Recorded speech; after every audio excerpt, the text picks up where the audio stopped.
Assalamualaikum warahmatullahi wabarakatuh. Bisa kita mulai ya hari ini Friday Morning Forum. Perkenalkan, nama saya Ismi Rosyana Fitri. Hari ini saya akan memandu acara Friday Morning Forum yang dilaksanakan di MRPQ lantai 4. Kepada Bapak Ibu silahkan mempersiapkan diri, mungkin ada yang mau menyiapkan catatan atau mau menyiapkan laptop dan sebagainya. Sebelumnya saya perkenalkan dulu pembicara kita hari ini, yaitu Bapak Muhammad Firdaus Syafaludin Lubis. Maaf ya Pak kalau salah. Hari ini beliau adalah dosen program studi Teknik Komputer, Departemen Teknik Elektro UI. Beliau baru saja menyelesaikan S3-nya 2022 di Korea Institute Science and Technology. Kepada Bapak Firdaus, tempat dan waktu saya persilahkan.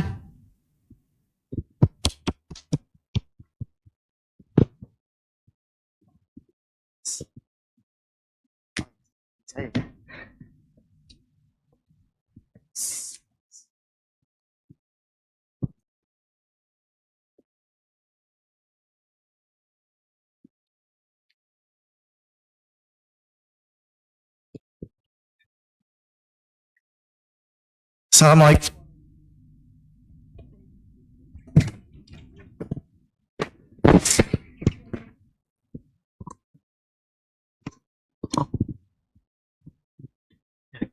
Assalamualaikum warahmatullahi wabarakatuh. Selamat pagi kepada Bapak Ibu dosen Departemen Teknik Elektro dan juga mahasiswa Departemen Teknik Elektro dan juga rekan staf karyawan. Pertama-tama kita terima kasih sudah hadir di acara FMF Friday Morning Forum, dan pada pagi hari ini saya akan mempresentasikan, lebih tepatnya mungkin sharing mengenai apa yang saya kerjakan selama S3 saya di Korea Selatan. Jadi pertama-tama saya tampilkan dulu mengenai biodata saya. Nama saya Muhammad Firdaus Syafaludin Lubis, saya dosen teknik komputer. Kemudian S1 dan S2 saya adalah di Teknik Elektro Universitas Indonesia, dan S3 saya adalah di University of Science Technology Korea Institute Science and Technology School Korea, di major HCI and Robotics. Jadi saya berkuliah S1 dari 2006 sampai 2010, S2 2011 sampai 2013, dan S3 2016 sampai 2022.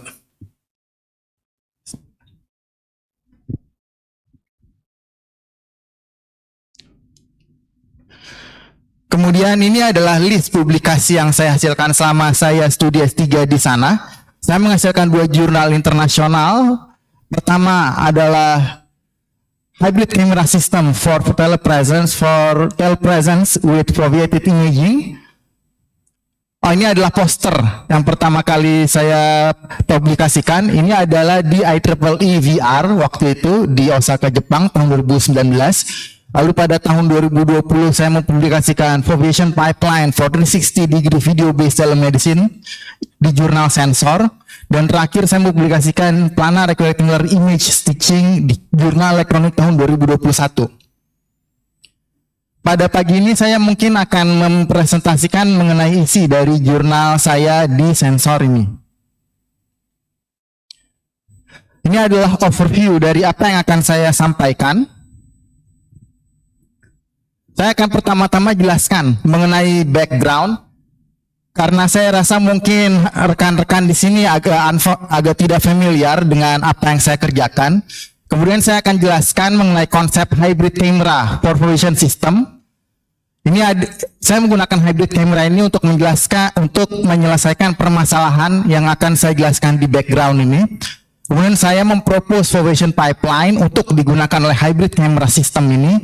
Lalu saya, mungkin tidak ada conclusion maupun future works di presentasinya nanti. Ya, pertama kita mulai dari background. Mungkin bapak-bapak, ibu-ibu sudah pernah ya melihat atau malah menggunakan kamera 360 derajat. Kamera yang bisa mengcapture misalnya satu ruangan ini dalam satu frame di satu waktu. Kamera ini memang begitu populernya semakin meningkat belakangan ini, terutama pada saat saya baru mulai mengerjakan disertasi saya ini. Jadi orang-orang bahkan di Departemen Teknik Elektro sendiri sudah menggunakan kamera 360 derajat ini ketika melakukan live meeting. Dan juga banyak sudah digunakan untuk melakukan research. Sekarang gini, kamera 360 ini memiliki keunggulan dari kemampuannya untuk menangkap seluruh field of view 360 derajat satu ruangan ini dalam satu frame, di mana tidak dimiliki oleh kamera standar yang kita miliki. Namun kendati dia bisa menangkap 360 derajat field of view FOV, resolusi dari kamera ini sebenarnya cukup rendah. Di sini saya perlihatkan perbandingan antara kamera 360 derajat yang sebenarnya sudah 4K. Sebenarnya asumsikan bahwa resolusi per pixel di kamera 360 derajat ini adalah merata. Secara kasar kita bisa mendapatkan resolusinya adalah 10,67 pixel per derajat, yang sebenarnya adalah mirip dengan resolusi dari VGA 480p. Jadi kalau misalnya kita menggunakan kamera 360, kendati kita bisa menangkap satu ruangan full, kita mungkin tidak akan bisa melihat detail dari objek ini secara jelas. Bahkan untuk yang sudah berukuran 4K.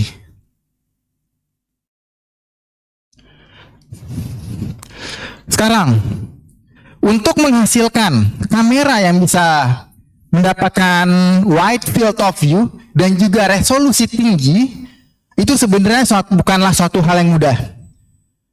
Menambah jumlah pixel sebenarnya bukan suatu yang praktis, karena misalnya itu akan menambah waktu komputasi saat rendering dan juga saat mentransmisikan live streaming sinyalnya. Jadi di sini permasalahan yang saya coba untuk selesaikan adalah bagaimana kita mendesain suatu kamera yang dapat menangkap field of view yang lebar, tapi juga memberikan resolusi yang tinggi kepada pengguna. Nah, untuk menyelesaikan permasalahan ini, kita sebenarnya mengimitasi bagaimana mata manusia itu bekerja. Secara kasarnya, kita ini sebenarnya melihat dibagi secara kasarnya ya, bisa dibagi menjadi dua bagian. Bagian foveal dan bagian periferal. Ketika kita melihat suatu benda, misalnya bapak-bapak ibu-ibu melihat ke arah saya, bapak-bapak sebenarnya melihat saya menggunakan foveal region ini, bisa melihat saya dalam resolusi tinggi secara detail. Tapi pada saat bapak ibu melihat saya, bapak ibu mungkin hanya bisa melihat sisi kanan maupun sisi kiri dengan resolusi yang rendah. Jadi mata manusia bekerja seperti itu. Tidak semua bagian dari mata manusia memiliki resolusi tinggi. Hanya sebagian saja yang memiliki resolusi tinggi dan lainnya memiliki resolusi yang rendah. Di sini di gambar ini, misalnya kita mau melihat fokus objeknya di sini, kita arahkan mata kita, foveal region kita menuju ke fokus objek yang di sini. Fokus objek ini artinya objek yang mau kita inspect, yang mau kita lihat secara detail ya. Kemudian di daerah peri-perinya seperti Anda lihat, ini sebenarnya hanyalah blur. Memiliki resolusi yang rendah. Nah, apa sih keuntungan dari memiliki konsep foveated imaging ini? Sekarang, kalau misalnya kita bisa mensupport suatu kamera yang wide field of view, tapi juga high resolusi di beberapa region, itu artinya kita bisa menghemat bandwidth, mempercepat komputasi juga, sehingga kita bisa menggunakannya dalam banyak aplikasi. Misalnya ketika kita untuk aplikasi natural disaster, search and rescue, misalnya kita mengkontrol robot untuk mencari korban-korban gempa, si operatornya ini kan tetap perlu ya memiliki semacam wide field of view, karena dia perlu tahu kondisi terrain dari lokasinya, kondisi reruntuhannya ada di mana, kemudian di mana letak si korbannya. Mungkin di sebelah kirinya itu agak curam, sebelah kanannya ada bangunan mau runtuh, mungkin di belakangnya itu ada korbannya. Jadi dengan memiliki wide field of view, kita bisa dengan cepat menangkap objek yang mau kita lihat. Begitu kita udah menangkap objek yang mau kita lihat, misalnya kita mau udah ketemu korbannya ada di mana, tapi kita pengen lihat apakah korbannya selamat atau tidak, ada berapa orang dan bagaimana menyelamatkannya. Di situ kita coba mengarahkan fovea region kita untuk melihat korban selamat tersebut.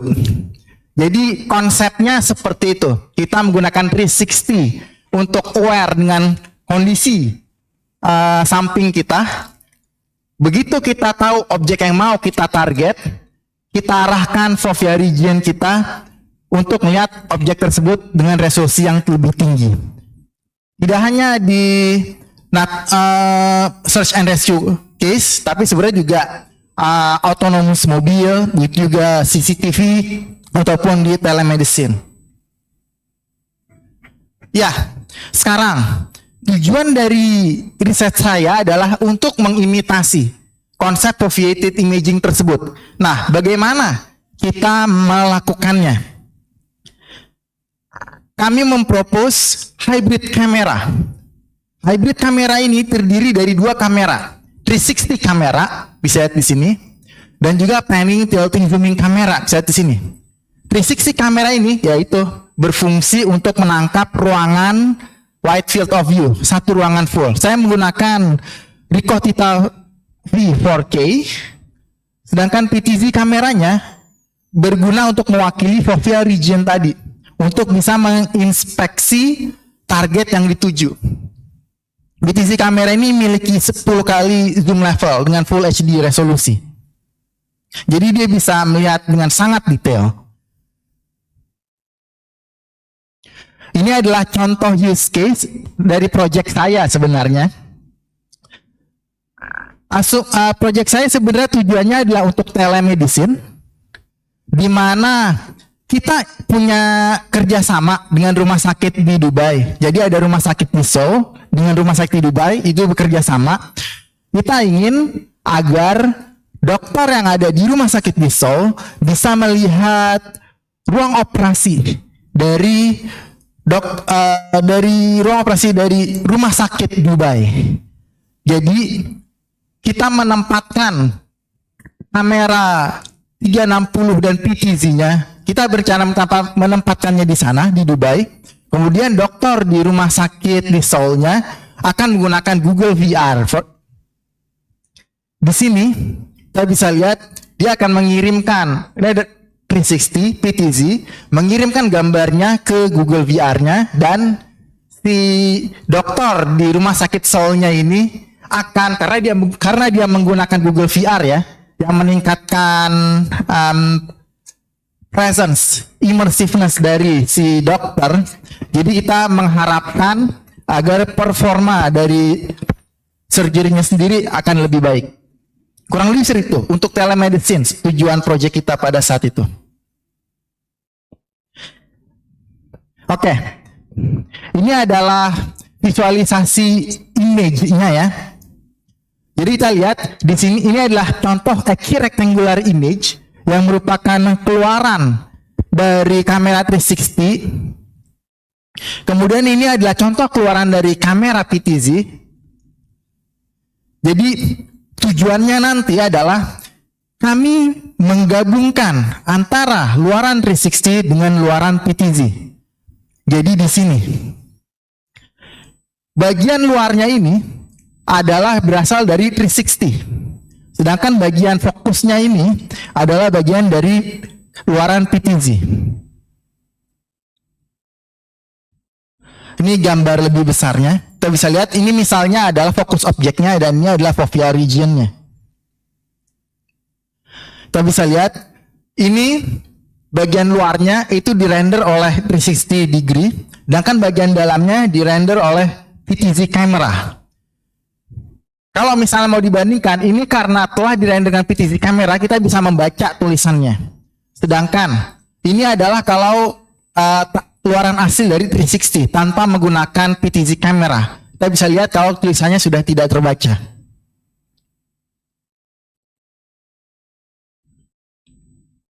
Ini adalah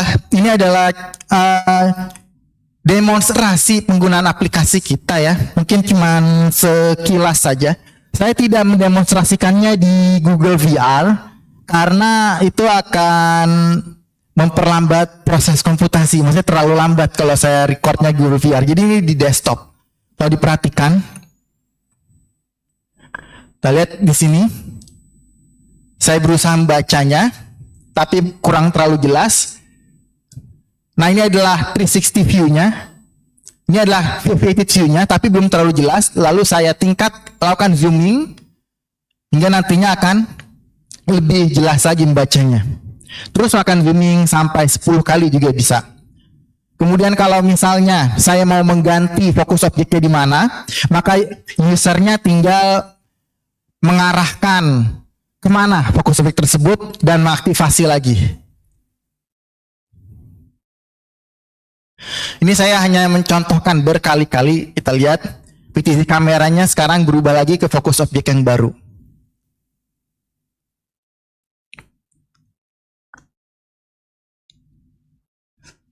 Ya, tadi sudah saya perlihatkan mengenai modul kameranya. Saya sudah perlihatkan mengenai luaran gambarnya itu bakal seperti apa. Nah, sekarang adalah pertanyaannya, terus bagaimana kita men-stitch foveal region, luaran dari PTZ, ke peripheral region, luaran dari 360. Nah, pertanyaannya, kenapa ini menjadi masalah? Kan gitu. Begini, kalau kita melakukan stitching biasa, yang artinya kita men-stitch gambar dari kamera PTZ ke gambar dari kamera 360, itu kita akan menurunkan resolusi dari kamera PTZ-nya. Misalnya di sini. Ini sebetulnya berasal dari kamera yang high resolusi. Nah, tapi kalau misalnya kita mau stitch di pixel level, artinya kita akan terpaksa yang tadinya ini berasal dari ukuran pixel Full HD misalnya, lalu tiba-tiba karena ukuran keseluruhan ini juga Full HD dan ini mungkin hanya mengcover 600 kali 600, baru kita mereduksi gambar dari Full HD ke 600 kali 600. Berarti kita kehilangan resolusinya. Berarti kita nggak bisa melakukan stitching di level pixel. Solusi lainnya ya kita tinggal menggunakan layar yang besar, seperti di beberapa riset. Mereka juga menggunakan konsep semacam hybrid camera, tapi menggunakan layar ukuran besar. Saya lupa ini kalau nggak salah displaynya 16K untuk bisa merender Full HD-nya. Tapi kita tidak, tapi desain sistem kita itu adalah untuk standar PC atau untuk Google VR outputnya. Jadi kita tidak menggunakan itu. Yang kedua adalah dengan ya sudah kita tampilkan saja secara terpisah. Ini misalnya ini adalah untuk laparoskopi. Jadi ada dua kamera. Kamera ini adalah wide field of view dan ini adalah high resolutionnya. Kalau Anda perhatikan, jadi si dokternya akan melihat ke dua kamera ini. Jadi kalau misalnya dia ingin menggerakkan laparoskopinya, dia akan menggunakan kamera sisi sini. Lalu ketika ingin melihat secara detail, dia akan melihat ke kamera high resolusinya.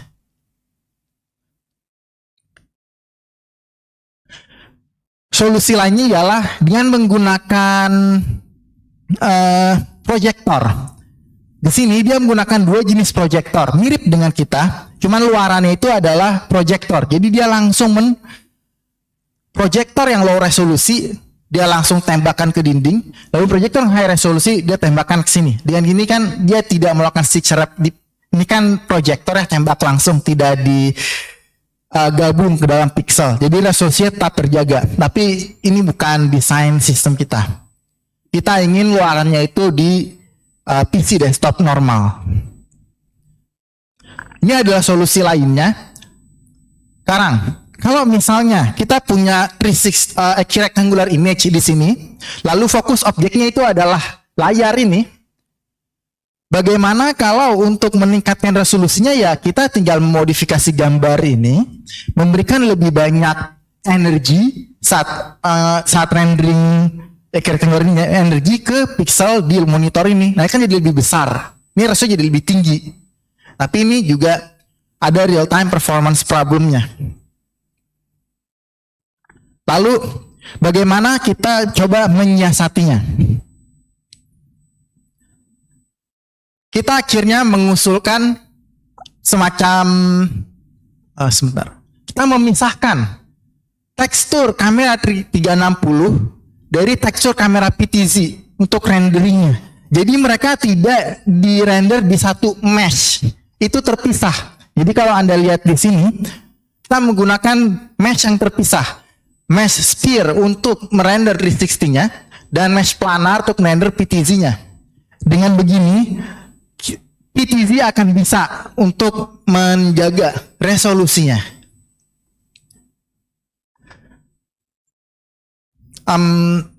Ya, ini adalah juga video untuk memperlihatkan apa yang saya maksud.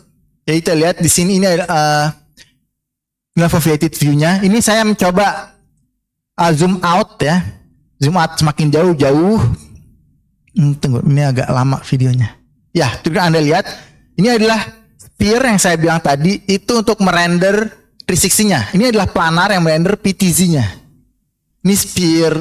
Nah, kita lihat dua mesh ini saling bersinggungan. Jadi kalau misalnya si usernya ingin melihat high resolusi, maka si user akan melihat planar PTZ-nya. Dia tidak akan melihat si sphere 360-nya. Jadi begitu, kita merendernya secara terpisah, di mesh yang terpisah. Untuk dapat menghasilkan gambar seperti tadi, kita mengusulkan pipe, kita sebut Foveation pipeline. Sebenarnya Foveation pipeline ini, seperti Anda lihat, terdiri dari dua stage. Pertama adalah rendering stage. Ini sebenarnya hanya istilah yang saya gunakan untuk merendernya. Jadi nanti akan ada stage lainnya. Rendering stage ini berguna untuk merendernya secara real time, fast real time. Jadi masukan dari 360, luaran dari PTZ, luaran dari 360. Kemudian kita akan memproses luarannya ini secara terpisah karena mesh-nya juga terpisah.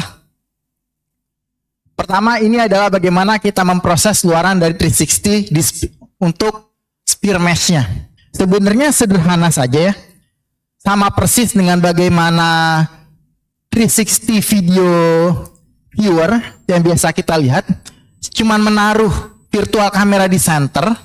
Kemudian virtual kamera ini akan bergerak sesuai dengan rotasi dari pemakai Google VR-nya. Kalau Google VR bergerak ke kiri, maka virtual kamera akan ikut bergerak ke kiri. Dan dia akan melakukan perspective projection di sisi sini, menghasilkan suatu tangent image. Tangent image inilah yang akan dilihat oleh si Google VR-nya. Kalau dia melihat ke depan, sekarang perspective projection-nya menghasilkan ini. Tangent image ini akan dilihat oleh pengguna Google VR-nya. Jadi sama persis dengan bagaimana 360 viewer itu bekerja sebetulnya. Yang mungkin lebih complicated itu adalah bagaimana PTZ kita merender PTZ kameranya. Kenapa menjadi masalah? Karena sebetulnya konsep tadi memiliki dua masalah. Pemisahan dari yang saya tanya, pemisahan perenderan 360 dan PTZ output ke mesh yang berbeda itu sebenarnya menimbulkan dua masalah baru. Adanya misalignment dikarenakan proses zooming. Dan adanya ya misalignment karena tidak sama persis apa yang direkam oleh PTZ kamera dengan yang direkam oleh 360 kamera. Kita pergi yang pertama dulu. Misalignment dikarenakan proses zooming. Ini adalah contoh apa yang saya maksud dengan misalignment karena proses zooming. Kita lihat. Di sini saya melakukan zoom in PTZ-nya. Kita lihat. Di sini PTZ-nya semakin besar, tapi penampilan di foveated-nya sebenarnya tidak berubah. Dia sama sebetulnya. Jadi ketika saya mengubah resolusi dari PTZ kameranya, maka terjadi misalignment di antara luaran PTZ dengan luaran 360 tangen image-nya.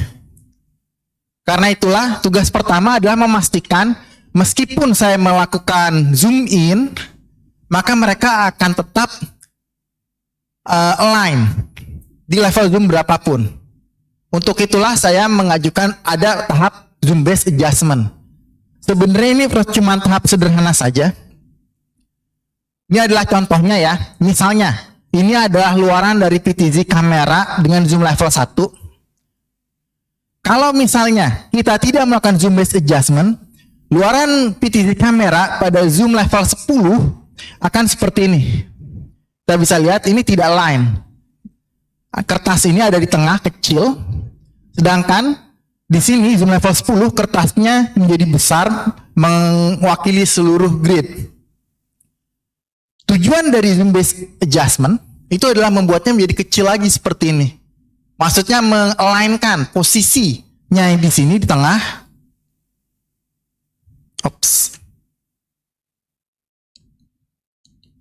Maaf.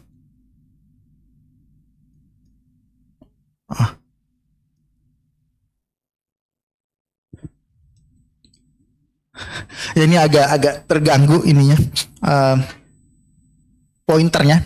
Tapi intinya adalah saya berusaha untuk mengalign antara luaran PTZ saat zoomnya bervariasi, zoom level 2, zoom level 3, zoom level 10 untuk terus match dengan saat dia zoom level 1. Jadi cuma melakukan feature extraction matching sederhana saja, kemudian saya mencari modelnya. Jadi saya tidak perlu melakukan matching di setiap frame, kemudian menggunakan model tersebut, dan inilah hasilnya.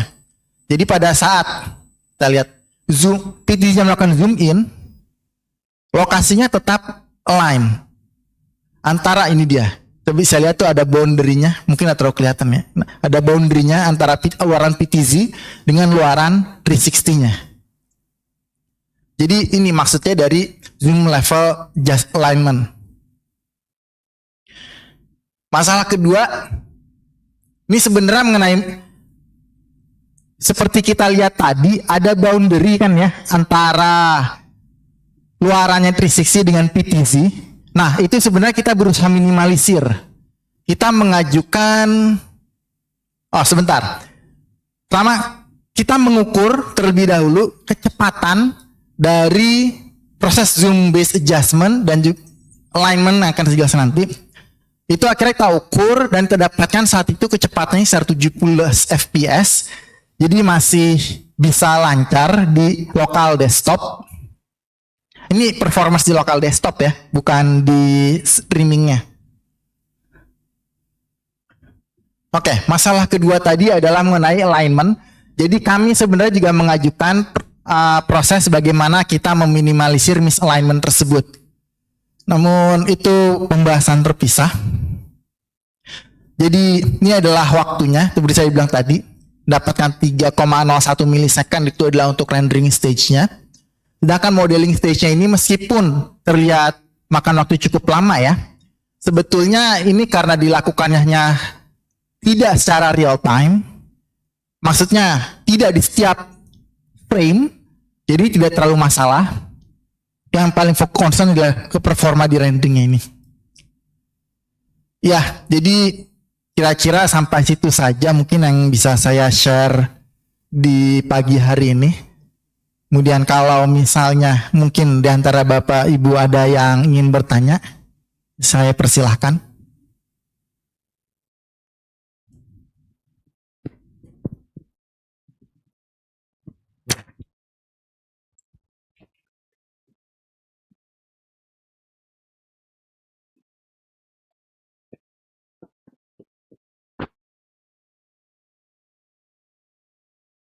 Assalamualaikum warahmatullahi wabarakatuh. Waalaikumsalam. Terima kasih sebelumnya sharingnya Pak Firdaus. Ya. Mohon izin mungkin saya ada 2 pertanyaan terkait presentasi tadi. Yang pertama, kira-kira nih Pak, kalau kamera hybrid ini diimplementasikan itu apakah bisa ukurannya tetap besar atau nanti bisa kecil juga, misalnya diimplementasi pada drone atau UAV misalnya. Yang kedua, apakah ada perbedaan Pak? Jadi sebelum dijadikan hybrid, artinya masih kamera 360, 360 itu kebutuhan transmisinya berapa jika dibandingkan sudah menjadi hybrid kamera? Oke. Nah, terima kasih. Oke. Ya, terima kasih pertanyaannya. Jadi yang pertama itu mengenai ukuran ya. Jadi sebenarnya pada prinsipnya itu ada juga beberapa riset lain yang menggunakan hybrid kamera dan mereka mendesainnya spesifik untuk tujuan tertentu. Jadi mereka itu benar-benar dibuatnya tuh kecil. Jadi bilang mungkin sih mungkin. Kalau itu. Ini terlihat besar karena memang kita tidak terlalu concernnya mengenai size dan kita itu cuma ingin low cost gitu loh. Jadi kita cuma membeli kamera yang ada di pasar dan kita gabung aja gitu. Jadi sebenarnya mungkin, itu saya percaya. Kemudian kalau yang kedua, nah transmisi ini sebenarnya memang masalah ya. Jadi sebetulnya kami belum sempat kita pernah melakukan 1 kali uji coba sebetulnya untuk melakukan remote screening, tapi itu sangat lambat. Jadi yang menjadi bottleneck-nya itu adalah 4K-nya tadi itu. Jadi memang sebetulnya apa yang dikirimkan itu kan sebenarnya berbeda dengan 360, itu cuma menambahkan Full HD-nya itu. Sebenarnya Full HD ini nggak masalah kalau kita mau live streaming. Tapi 4K-nya ini memang menjadi bottleneck. Jadi kalau saya pikir sih, kalau misalnya kita bisa mengirimkannya lebih cepat, itu saya rasa tidak akan jauh berbeda ya. Mungkin di level komputasinya mungkin agak berbeda. Tapi dari transmisinya saya rasa tidak akan jauh berbeda. Karena problemnya itu di 360-nya sebetulnya. Kurang lebih seperti itu. Ya, ada yang mau bertanya lagi?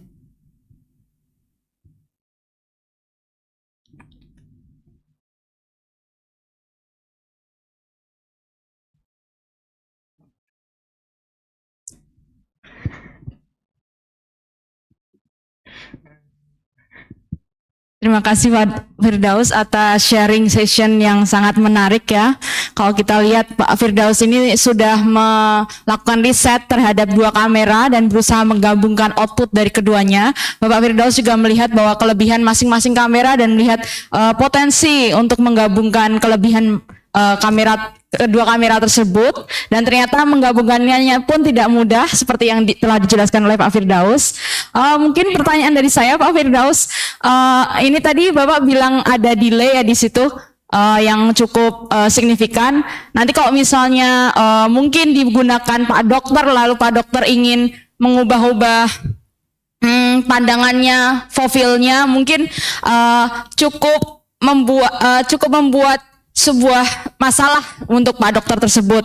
Menurut Pak Firdaus ini gimana nih untuk kedepannya biar meneruskan permasalahan ini?